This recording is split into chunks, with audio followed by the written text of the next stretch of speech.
तपस्वी है, बहुत बड़ा है। उसने कहा उसे कह दो मैं स्त्री को दर्शन नहीं देता। महात्मा ने कहा मैं स्त्री को दर्शन नहीं देता।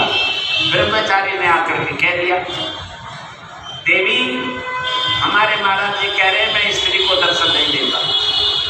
मीरा ने जोर से कहा, रे ब्रह्मचारी उसको बोल दे,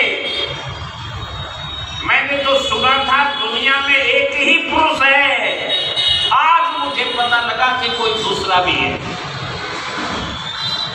इसको क्या समझे आप लोग? एक ही पुरुष है दुनिया में, क्या मतलब? सब जीवों को जिंदा रखने वाला एक ही है कि दूसरा? इस तरह से समझो, मेरे शरीर को जो जिंदा रख रहा है वो तुम्हारे शरीर को जिंदा रखने वाला कोई दूसरा है कि वही है जो मेरे को जिंदा रख रहा है? सबका एक ही है ना। अब जैसे इस बिल्डिंग में बिजली है, पंखे में भी है, ट्यूब में भी है, हीटर में भी है, कूलर में भी है, सारों में बिजली है।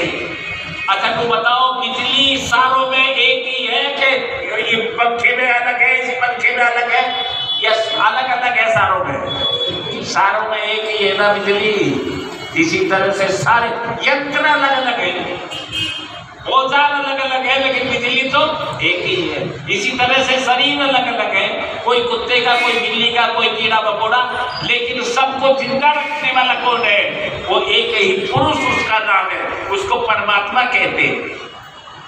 मीरा का जब बात ब्रह्मचारी ने जाकर के उस महंत को कही कि महाराज वो तो ये कह रही है कि मैंने तो सुना था एक ही पुरुष है, आज पता लगा दूसरा भी है। महात्मा की आंख फटी की फटी रह गई, तोड़ करके मीरा के चरणों में पड़ गया। देवी मैं तो स्त्री पुरुष का भाव समझ रहा था, आज मैंने मेरी आंख खोल दी। यहाँ पर देखिए क्या मतलब है।